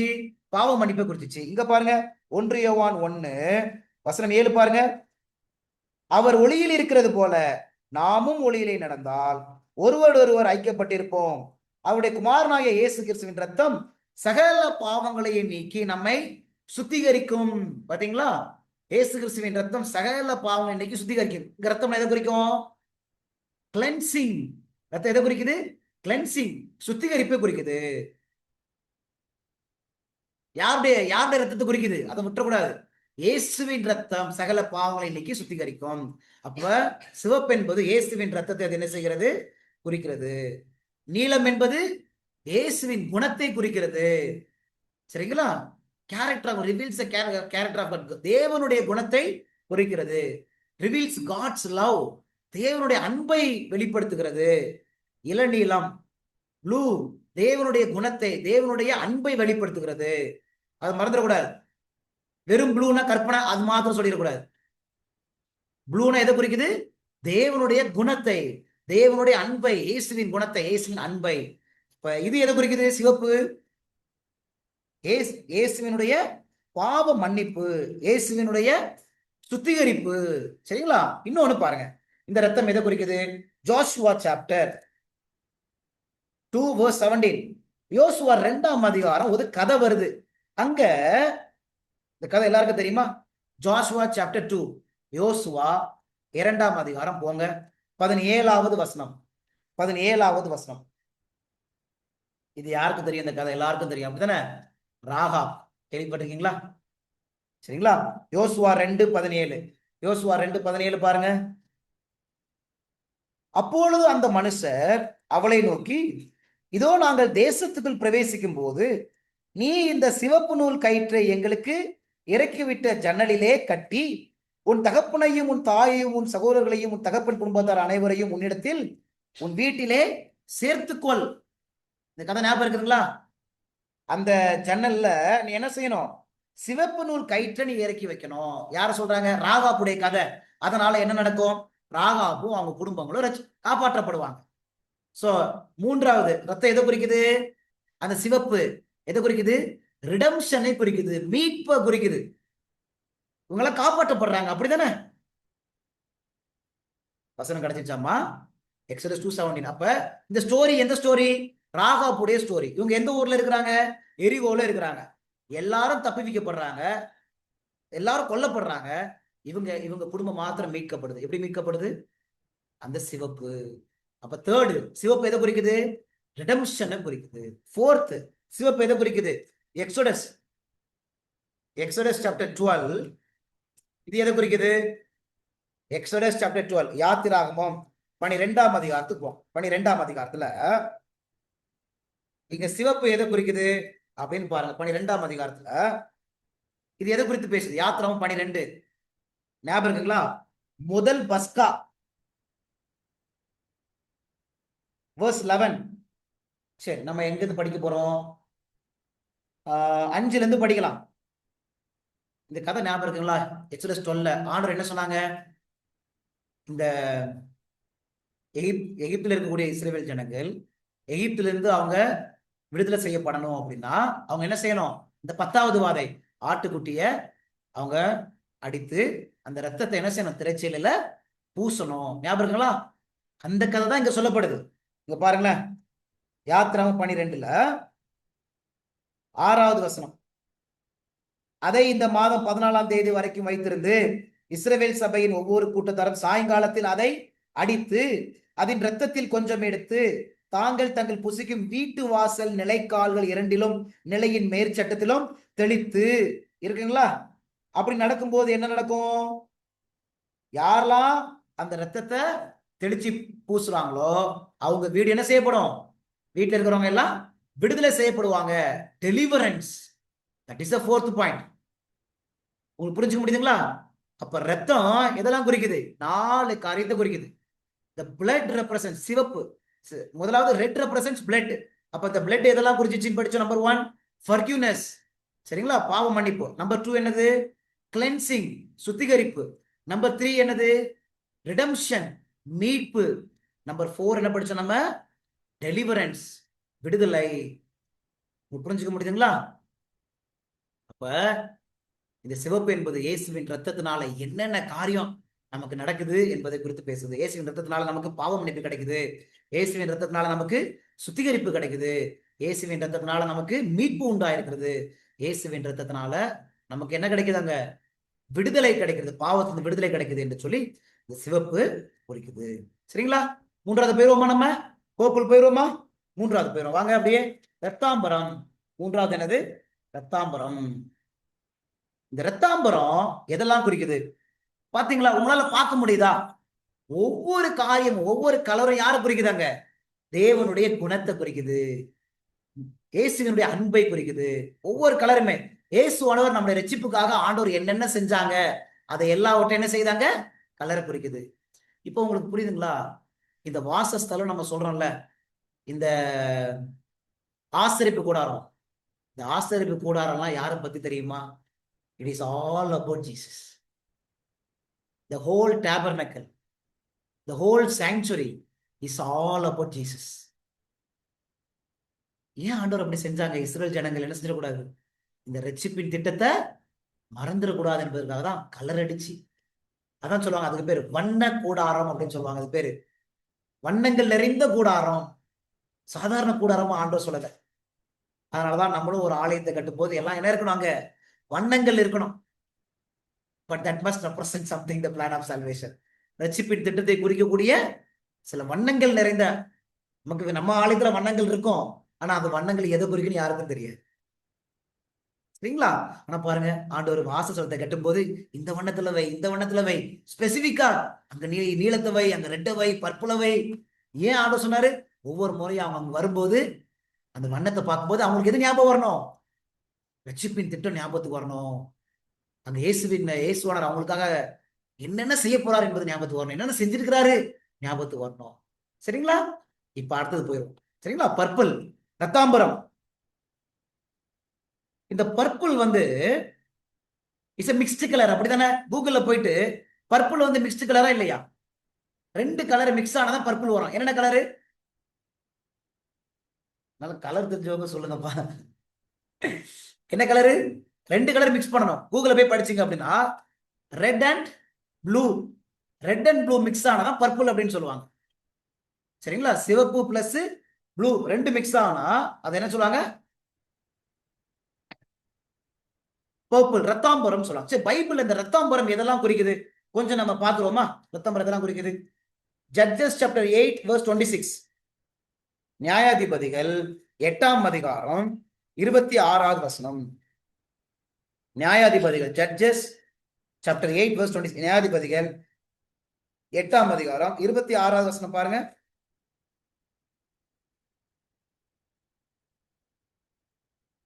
பிறை சிந்தாக்குகளும் ஆரங்களும் நீதியானியரின் ராஜாக்கள் போர்த்து கொண்டிருந்த ரத்தாம்பரமும். யாரு போர்த்து கொள்வாங்க ரத்தாம்பரத்தை? ராஜாக்கள் போர்த்து கொள்வாங்களாம். அப்ப இது யாருடைய ஒரு வஸ்திரமா இருந்துச்சு? ராஜாக்கள் போடக்கூடிய ஒரு வஸ்திரம் தான் இந்த ரத்தாம்பரம். சரிங்களா? இது ஒரு ராஜரிகமான ஒரு ஆடை, ராஜாக்கள் போர்த்து கொள்வாங்களாம் இந்த ரத்தாம்பரத்தை. நெக்ஸ்ட் வில் கோ டு உன்னத பாட்டு, Song of Solomon chapter 3 verses 9 and 10. Song of Solomon, உன்னத பாட்டு 3ஆம் அதிகாரம் 9வது வசனம் 10வது வசனம். பிரசங்கி 3ஆம் அதிகாரம் 9வது வசனம் 10வது வசனம் பாருங்க. சாரி, நாட் பிரசங்கி, உன்னத பாட்டு. மன்னிச்சிருங்க. உன்னத பாட்டு 3ஆம் அதிகாரம் 9வது வசனம் 10வது வசனம். சரிங்களா? உன்னத பாட்டு 3, 9, 10. சாலமோன் ராஜா தனக்கு லீபனோனின் மரத்தினால் ஒரு ரதத்தை பண்ணுவித்தார். எல்லாரும் எடுத்துக்கங்க. Song of Solomon chapter 3 verse 9 and 10. Solomon ராஜா குறித்து சொல்லுது, அவர் ரதத்தை பண்ணினாராம். சரிங்களா? அடுத்தது verse 10. அதன் தூண்களை வெள்ளியினாலும் அதன் தட்டை பொன்னினாலும் அதன் ஆசனத்தை ரத்தாம்பரத்தினாலும் பண்ணிவித்தார். ஆசனம் அப்படின்னா த்ரோன், சிங்காசனம்.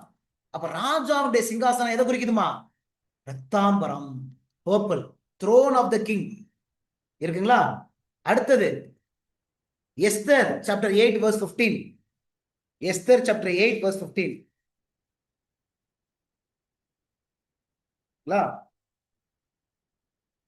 எல்லாரும் எஸ்தர் எடுத்துக்கோங்க. சாப்டர் 8 verse 15, 8ஆம் அதிகாரம் 15வது வசனம் பாருங்க. அப்பொழுது மொர்தெகாய் இளநீலும் வெள்ளையுமான ராஜவஸ்திரமும் பெரிய பொன்முடியும் பட்டும் ரத்தாம்பரம் அணிந்தவனாய். சரிங்களா? இங்க மொர்தெகாய் இருக்கிறார். மொர்தெகாய்க்கு வெகுமதி கொடுக்குறாங்க, பரிசு கொடுக்குறாங்க. அவர் எப்படி அவரை அலங்காரம் பண்றாங்க? ராஜ வஸ்திரம், பொன்முடி அப்படின்னா என்ன அர்த்தம்? கிரவுனு, பட்டும் ரத்தாம்பரம் அணிந்தவனாய். அப்ப மொர்தெகாயோட ட்ரெஸ் எப்படி இருக்குது? வஸ்திரம் இதெல்லாம் எப்படி இருக்குது? ரத்தாம்பரம் அணிந்தவனாய் அவர் இருக்கிறாரு. சரிங்களா? அப்ப எதை குறிக்குது? ராஜ வஸ்திரத்தை குறிக்குது. சரிங்களா? அதே மீனிங் வருது அங்க. வேற என்ன? தானியேல் 5, டேனியல் சாப்டர் 5 போங்க. இப்ப எல்லாம் அடுத்தது பாருங்க. டேனியல் சாப்டர் 5, தானியேல் 5ஆம் அதிகாரம் போங்க. 5வது அதிகாரத்துல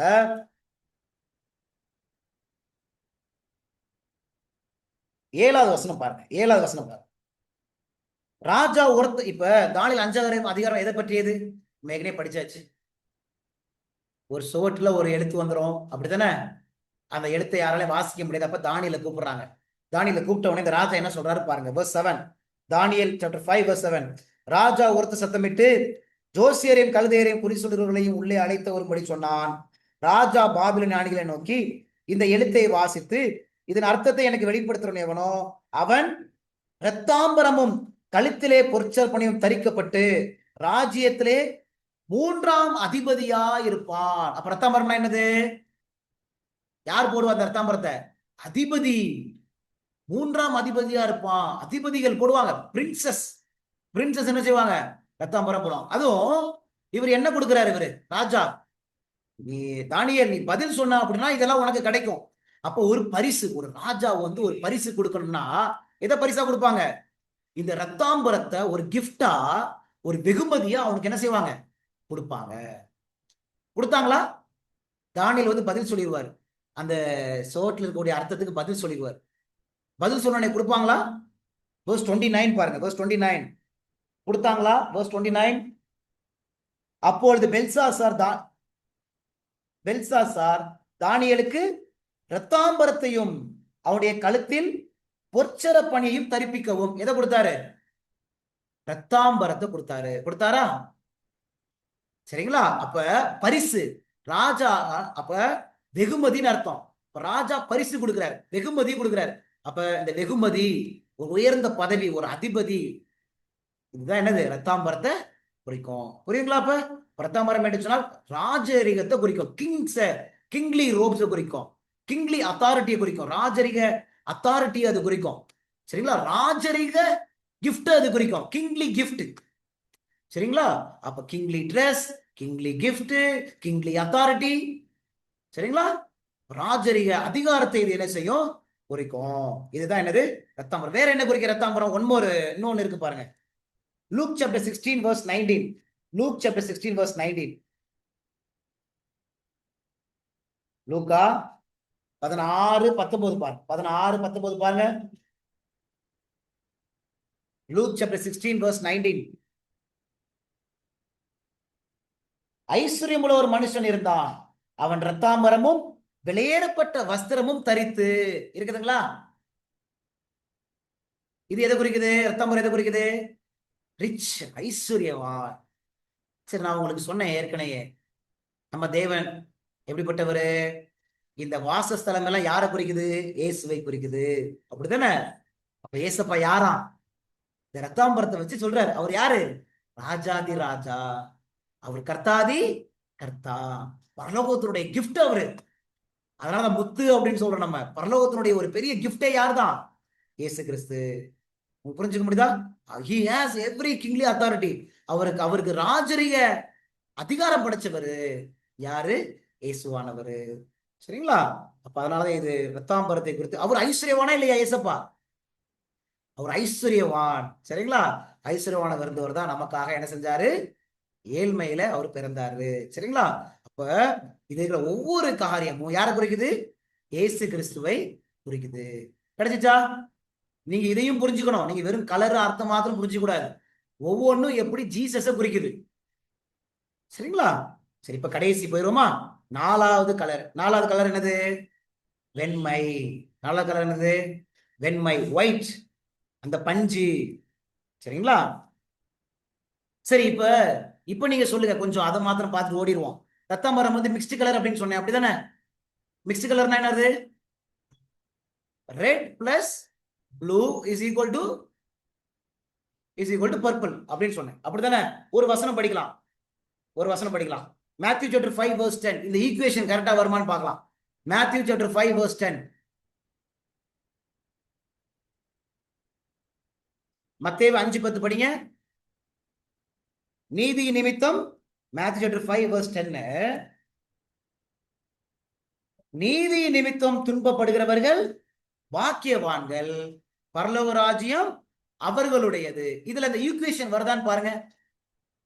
நீதி நிமித்தம் துன்பப்படுகிறவர்கள் பாக்கியவான்கள், பரலோக ராஜ்யம் அவர்களுடையது. நீதினா என்னது? ஃபர்ஸ்ட் நீதினா என்னது? இங்க இந்த வசனத்துல நீதினா என்ன?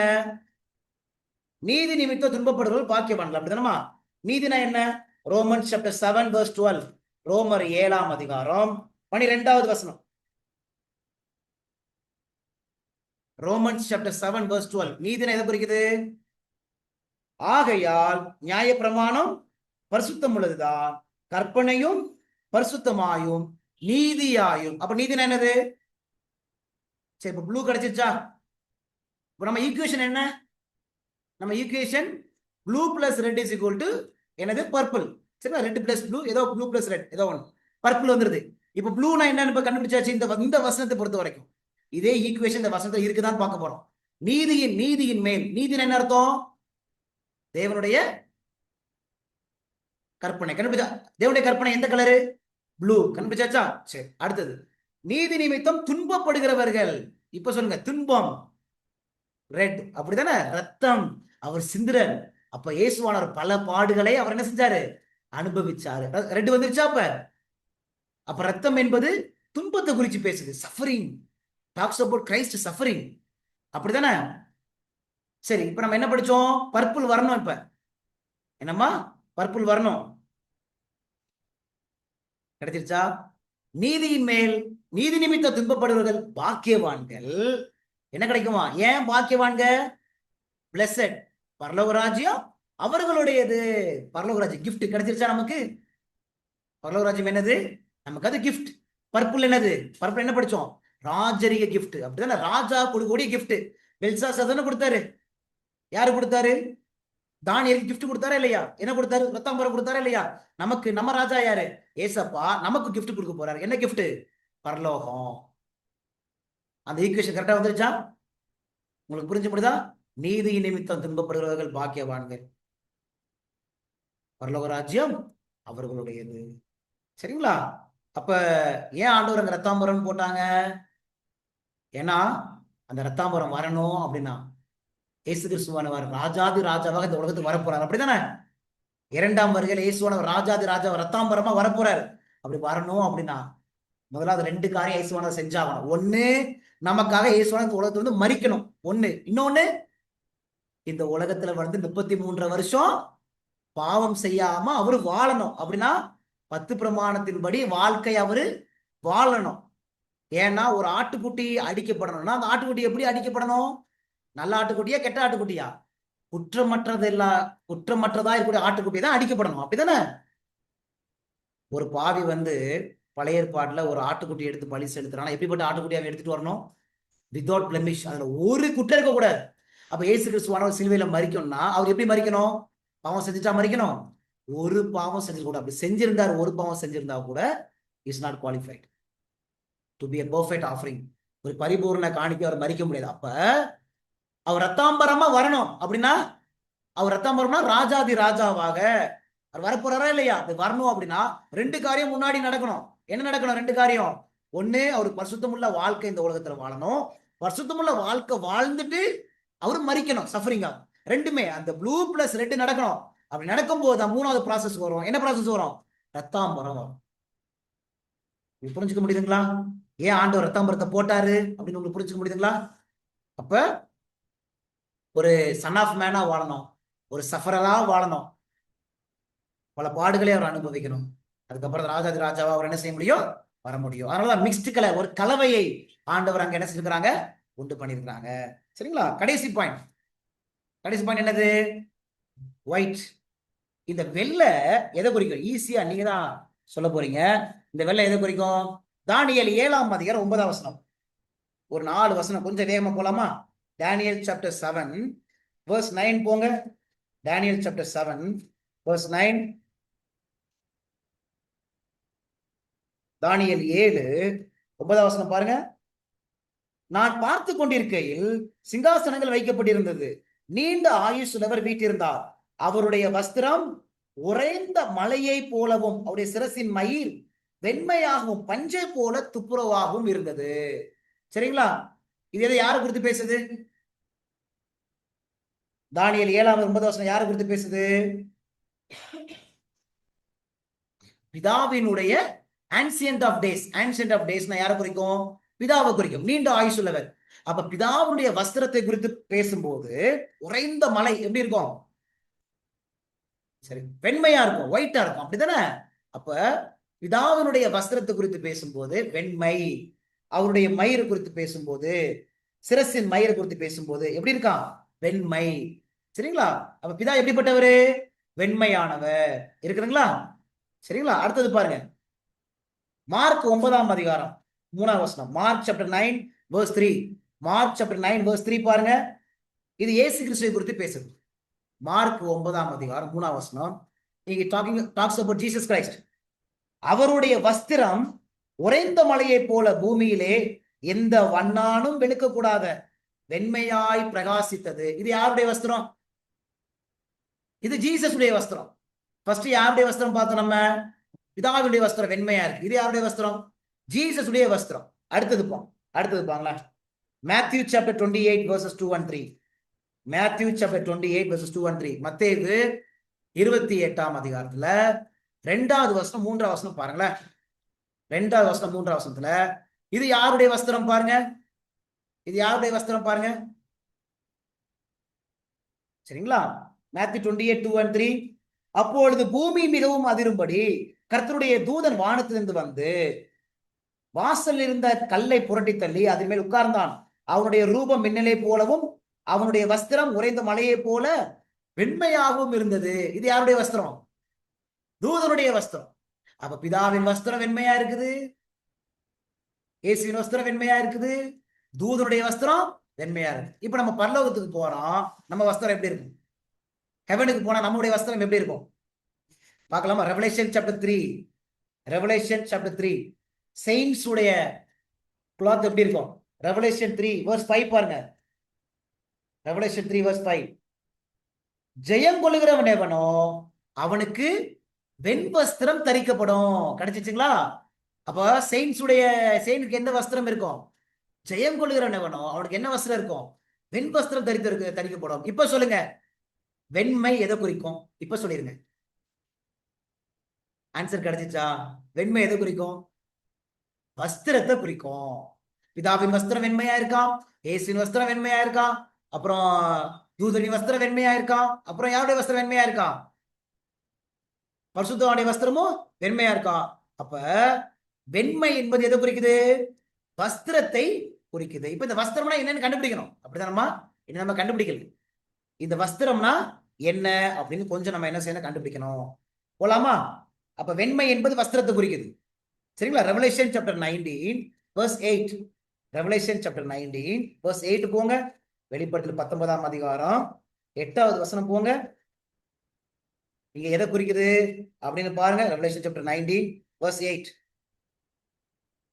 சுத்தமும் பிரகாசமுமான மெல்லிய வஸ்திரம் தரித்து கொள்ளும்படி அவளுக்கு அளிக்கப்பட்டது.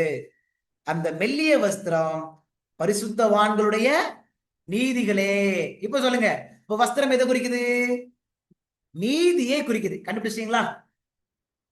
அப்ப வெண்மை என்று சொன்னால் எதை குறிக்குது? நீதியை குறிக்குது. சரிங்களா? நீதியை குறிக்குது. இந்த நீதிக்கும் இயேசு கிறிஸ்துக்கும் சம்பந்தம் இருக்குதா? இந்த நீதிக்கும் இயேசு கிறிஸ்துக்கும் சம்பந்தம் இருக்கா? நான் உங்களுக்கு சொல்லி கொடுத்துக்கிறேன்னு நினைக்கிறேன். 1 Corinthians chapter 1, 1 கொரிந்தியர் 1ஆம் அதிகாரம், 1 கொரிந்தியர் 1 30 31, 1 கொரிந்தியர் 1 30 31, 30 and 31, 30 and 31, 1 கொரிந்தியர் 1 30 31 பாருங்க. அந்தபடி நீங்கள் அவராலே கிறிஸ்து இயேசுவுக்கு உட்பட்டிருக்கிறீர்கள். எழுதியிருக்கிறபடி மேன்மை பாராட்டுகிறவன் கர்த்தரை குறித்தே மேன்மை பாராட்டத்தக்கதாக அவரே தேவனால் நமக்கு ஞானமும் நீதியும் பரிசுத்தமும் மீட்புமானார். யாரை குறித்து பேசுது? ஜீசஸ் குறித்து பேசுது. அப்ப ஜீசஸ் இஸ் அவர் ரைச்சஸ்னஸ். அப்படித்தானே? Christ is our righteousness. இயேசுவே நம்முடைய நீதி. சரி, இப்ப வெண்மனா எதை குறிக்குது? நீதியை குறிக்குது, பரிசுத்தத்தை குறிக்குது. சரிங்களா? இயேசுவானவர் நம்முடைய நீதி. சரிங்களா? அப்ப இயேசுவை அதை குறித்து என்ன செய்யறதாங்க? பேசுகிறது. கிடைச்சிச்சா? அப்ப எத்தனை பாயிண்ட் வந்துருச்சு? 4 அர்த்தம் கிடைச்சிச்சா? என்னென்ன கலர்ஸ் நம்ம பாக்குறோம்? 4 கலர். இன்னைக்கு நம்ம டாபிக் என்ன? Missing colour. எத்தனை கலர் எடுத்தோம் நம்ம? 4 கலர். கொஞ்சம் நம்ம இன்னும் முடிக்கல, கொஞ்சம் கடைசி பாயிண்ட் இருக்குது, விட்டுறாதுங்க, யாரும் போயிடாதுங்க. சரிங்களா? ஏன்னா கடைசி ஒரு 3 வசனம் இருக்கு, அதான் முக்கியமான பாயிண்ட். நம்ம டாபிக் இன்னும் முழுசா முடியல. மிஸ்ஸிங் கலர், ஏதோ ஒன்று மிஸ் ஆயிருக்கு நான் சொன்னேன்ல, அது என்ன மிஸ்ஸிங் அதுன்னா இன்னும் சொல்லல, அதை நம்ம பார்க்க போறோம். சரிங்களா? அப்ப வாசஸ்தலத்துல 4 காரியமும் இருக்கு. என்னென்ன காரியம்? வாசஸ்தலத்துல 4 காரியம் இருக்குது. அங்க ஃபர்ஸ்ட் என்னது? அங்க ப்ளூ கலர். அது எதை குறிக்குது? 10 commandments, அன்பு, தேவனுடைய குணம். சரிங்களா? அடுத்தது 2வது என்ன இருக்குது? சிவப்பு எதை குறிக்குது? ரெட். நான் 4 திங்ஸ் குறிக்குது படிச்சோம். ரெட், சிவப்பு என்பது ரத்தத்தை குறிக்குது. அந்த ரத்தம் 4 காரியத்தை குறிக்குது. பாவ மன்னிப்பு, ஃபர்கிவ்னஸ், சுத்திகரிப்பு, கிளென்சிங். 3வது என்னது? ரிடம்ஷன், மீட்பு. 4வது டெலிவரன்ஸ்.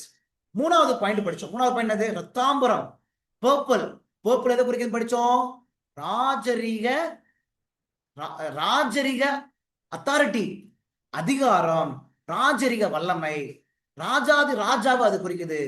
சரிங்களா? ராஜாவுடைய கிஃப்ட், வெகுமதி, பரிசு, அது என்ன செய்கிறதாங்க? குறிக்குதுன்னு படிச்சோம். சரிங்களா? அடுத்து 4th வந்துட்டோம். 4th பாயிண்ட் என்னது? வெண்மை. சரிங்களா? வெண்மை. இந்த ஒயிட் எதை குறிக்குன்னு படிச்சோம் நம்ம? வஸ்திரத்தை குறிக்குது. வஸ்திரம் என்பது என்னது? நீதி, அவருடைய பரிசுத்தத்தை என்ன செய்யுது? குறிக்குது. சரிங்களா? இப்போ 2 வசனம் படிக்க போறோம், அப்படியே முடிக்க போறோம். கொஞ்சம் நீங்க அப்படியே வந்துருங்க, ரெவலேஷன் போயிருங்க. ஒரு 3 வசனம் தான், ஒரு 5 நிமிஷம் பொறுத்துக்கங்க. அப்படியே ஜெபத்தோடு இந்த சத்தியத்தை படித்து முடிச்சிடலாம். யாரும் போயிடாதுங்க, ஜெபத்தோடு படிச்சிடலாம். வெளிப்படுத்தல் 17ஆம் அதிகாரம் வாங்க, எல்லாரும் போங்க. வெளிப்படுத்தல் 17ஆம் அதிகாரம். நான் வாசிக்க போறேன், எல்லாரும் எடுத்துக்கங்க. 17ஆம் அதிகாரத்துல 4வது வசனம் படிக்க போறேன். 4வது வசனத்துல அந்த ஸ்திரீ அப்படின்னு வருதா? ரெவலேஷன் சாப்டர் 17 verse 4ல என்ன வார்த்தை வருது? அந்த ஸ்திரீ என்று சொன்னா என்ன அர்த்தம்? தீர்க்க தரிசனத்துல ஸ்திரீ என்றெல்லாம் என்ன அர்த்தம்? women represents, சொல்லி கொடுத்துருக்கோம் ஏற்கனவே. women represents church. எங்க இருக்கு வசனம்? எந்த வசனம்? எபிசியன்ஸ் சாப்டர் 5 verse 25. எபேசியர் புஸ்தகத்துல 5ஆம் அதிகாரத்துல 25வது வசனத்துல ஸ்திரீ என்றால் என்ன அர்த்தம்? சபை. ஸ்திரீ என்றால் என்ன அர்த்தம்? சபை. இங்க பாருங்களேன், இந்த ரெவலேஷன் 17ல எத்தனை முறை இந்த சபைன்னு வந்திருக்கு தெரியுமா?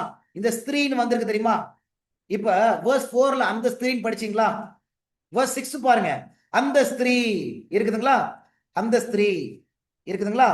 verse 3ல 3வது வசனத்துல கடைசி பகுதி பாருங்க, சிவப்பு நிறமுள்ள மிருகத்தின் மேல் ஒரு ஸ்திரீ ஏறி இருக்க கண்டேன். ஸ்திரீயை குறித்து பேசுதா?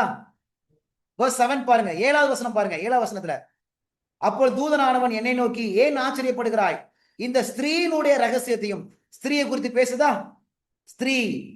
verse 9, 9வது வசனம் பாருங்க. 9வது வசனம், ஞானமுள்ள மனம் இதிலே விளங்கும், அந்த 7 தலைகளும் அந்த ஸ்திரீ உட்கார்ந்து இருக்கிற. அப்ப இந்த அதிகாரம் எதை குறித்து பேசுது? ஸ்திரீயை குறித்து பேசுது. தீர்க்க தரிசனத்துல ஸ்திரீனா என்ன அர்த்தம்? சபை. இது எந்த சபை? இது நல்ல சபையா கெட்ட சபையா? verse 1 verse 1 Revelation chapter 17 verse 1 பாருங்க. verse 1 பாருங்க. 7 கலசங்களுடைய இங்கிலீஷ் பைபிள்ல verse 1 and 2ல இருக்கும். 1 and 2ல இருக்கும்.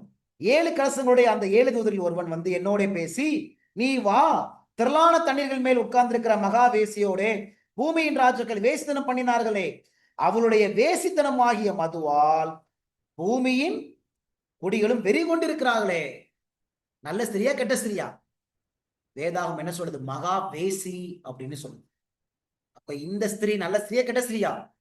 ரெவலேஷன் 17 சொல்லுது அது எந்த ஸ்திரீ? அது கெட்ட ஸ்திரீ.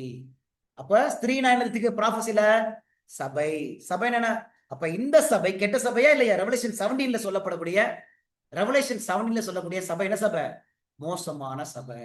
அது கெட்ட சபை, ஃபால்ஸ் சர்ச். கெட்ட சபை அது என்ன செய்கிறது? குறிக்கிறது. இப்ப அப்படியே பாருங்க, இந்த கெட்ட சபையோட ஒரு கேரக்டர் அதான் கண்டுபிடிக்க போறோம். என்ன, எத்தனை கலர் பார்த்தோம் நம்ம? 4 கலர் பார்த்தோம்ல. இந்த கெட்ட சபையில 4 கலர் இருக்குதான்னு பார்க்க போறோம். இத வாஸ்துல புரிஞ்சிடும். 4 கலர்ஸ் இருக்குதான்னு பார்க்க போறோம். பார்க்கலாமா? இப்போ ஒரு சபைனா எத்தனை கலர் இருக்கணும்? நல்ல சபைனா 4மே இருக்கணும், அப்படித்தானே?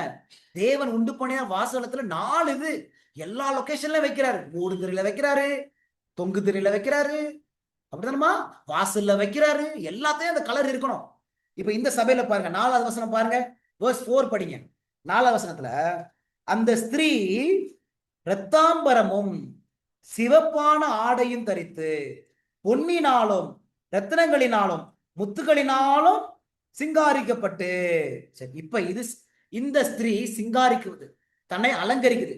எப்படி அலங்கரிக்குதான்? நீங்க சொல்லுங்க, என்னடா எப்படிதான் அலங்கரிக்குது? ரத்தாம்பரம் இருக்குது அப்படின்னா தன்னை ராஜா என்று சொல்லுது.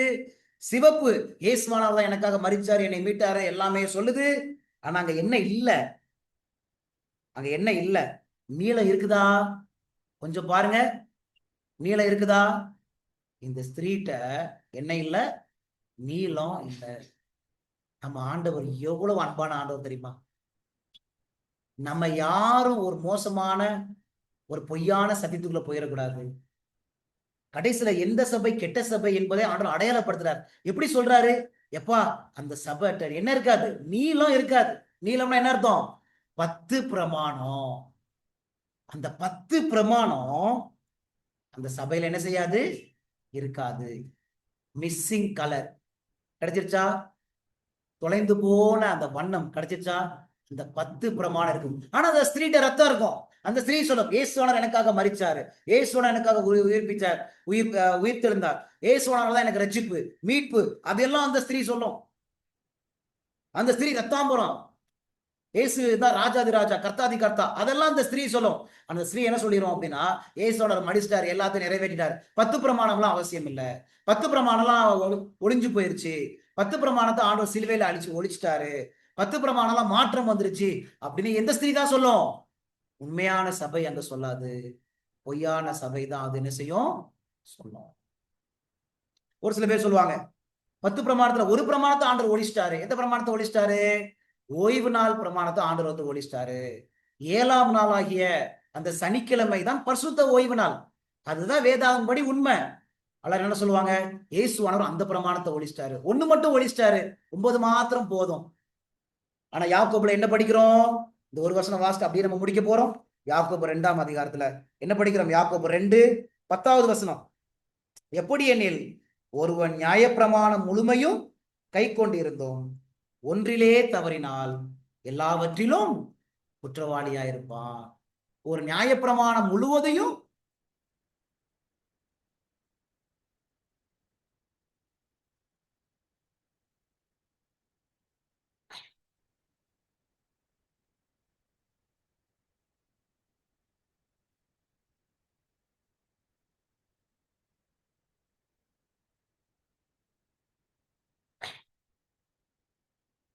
அப்படியே ஒரு நிமிஷம் என்ன படிக்கிறோம் நம்ம? ஏசப்பா என்ன சொல்றாங்க? ஒருவன் நியாயப்பிரமாணம் முழுவதையும் கை கொண்டிருந்தோம், ஒன்றிலே தவறினால் எல்லாவற்றிலும் குற்றவாளியா இருப்பான். சரிங்களா? அப்ப அப்ப நம்ம 10 பிரமாணத்துல எனக்கு ஒரு பிரமாணம் வேண்டாம், இந்த பிரமாணம் வேண்டாம் அப்படின்னு நம்ம சொல்றோம் அப்படின்னா அது உண்மையான சபை போதிக்கக்கூடிய சத்தியம் அது கிடையாது. நம்ம படிச்சோம்ல, அந்த சின்ன கொம்பு அந்த சின்ன கொம்பு என்ன செய்தான்? அதுதான் பிரமாணத்தை மாற்றியது. எந்த பிரமாணத்தை மாற்றியது? சனிக்கிழமை ஓய்வு நாளை ஞாயிற்றுக்கிழமையாய் மாற்றியது. எந்த எந்த கொம்பு? அது சின்ன கொம்பு என்பதை தானியேல் 7ஆம் அத்தியாயத்துல ஆண்டவர் தீர்க்க தரிசனமா நமக்கு என்ன செய்றாங்க? சொல்றாங்க. ஞாயிற்றுக்கிழமை ஓய்வு நாள் கிடையாது, சனிக்கிழமை தான் ஓய்வு நாள் என்பதுதான் திரு சத்தியம். அதுதான் வேத சத்தியம் என்று வேதாகம் என்ன செய்யுது? அங்க நமக்கு கற்றுக் கொடுக்குது. ஆனால் பொய்யான சபை ஒண்ணு கடைசி காலத்துல இருக்கும். அந்த சபைகிட்ட என்ன இருக்காது? அந்த நீளம் இருக்காது, அதுல 10 பிரமாணம் இருக்காது. 10 பிரமாணத்துல 9ஐயும் பிடிச்ச எல்லாரும் பிடிச்சுக்குவோம், ஆனா ஒன்ன விட்டுருவாங்க. ஆண்டவர் சொல்றாரு, ஒன்றில் தவறினால் எல்லாவற்றிலும் குற்றவாளி இருப்பான். கொஞ்சம் யோசிச்சு பாருங்க. நம்ம வெளியில போறோம், வெளியில சபையில இருக்கவங்கள்ட்ட நல்லா அன்பாவே இருக்கிறோம், நம்ம வேலை பார்க்குற இடத்துல அன்பாவே இருக்கிறோம். ஆனா வீட்டில் இருக்கிற மனைவிட்டையும் அம்மா அப்பாட்டையும் நம்மளால அன்பா இருக்க முடியல. பரலோகத்துக்கு போக முடியுமா? பரலோகத்துக்கு போக முடியாது. சரிங்களா? அப்ப அந்த பூரணமான அன்பு நமக்கு வேணும். 10 பிரமாணம் பூரணமான அந்த அன்பு அது நம்ம இடத்துல வேணும். ஆண்டவர் பாருங்க, இந்த கலர் வழியா, வண்ணங்கள் வழியாய் தேவன் எவ்வளவு அழகா நமக்கு காண்பிச்சிட்டாரு. இந்த கடைசி காலத்துல ஒரு ஒரு கூட்டம் எழும்பி அது இது வேண்டாம் அப்படின்னு என்ன செய்யும்? நிராகரிக்கும். ஆனா ஆண்டவர் கலர்லயே வச்சு நீ என்ன செஞ்சுக்க? கண்டுபிடிச்சுக்கப்பா, இந்த கலரை வச்சு கண்டுபிடிச்சுக்க, நீ எது உண்மையான சபை, எது உண்மையான சத்தியம் என்று கண்டுபிடிச்சுக்க என்று சொல்லி கர்த்தராய் ஆண்டவர் நமக்கு என்ன செஞ்சிருக்கிறாங்க? வெளிப்படுத்திருக்கிறாங்க. கர்த்தர் நமக்கு உதவி செய்வாராக. நமக்காக இயேசுவானவர் எல்லா திட்டங்களையும், ரட்சிப்புக்கு வேண்டிய ராஜாதி ராஜா நமக்காக மனுஷனாக மாறி நமக்காக வேண்டிய எல்லா காரியத்தையும் செய்யறார், இன்னும் செய்வார். உங்களிடத்தில் நற்கிரியை தொடங்கினவர் முடிவு பரிந்துமும் நடத்துவார். வலுவாதபடி நம்ம என்ன செய்வாரு? காக்க வல்ல தெய்வம் நமக்காக இருக்கிறார். அதனால கவலைப்பட தேவையில்லை. நமக்காக ஆசாரி உங்களை செய்யறார், நம்மளை கைவிட மாட்டார், நம்மை பலப்படுத்துவார். விழுந்தாலும் திரும்பி தூக்கி விட்டு நம்மை மீண்டுமாக நம்ம இடத்துல கொண்டு வருவார். அவரை நம்ம பார்ப்போம். எதுல நம்ம தவறி விழுந்திருக்கிறோமோ, நம்ம வஸ்திரம் படிச்சோம்ல, நம்ம வஸ்திரத்துல பிரச்சனை இருக்குதா நம்ம யோசிப்போம். கர்த்தருக்கு நம்ம என்ன ஒப்படைப்போம். கர்த்தர் நம்மை மாற்றுவாராக. உண்மை.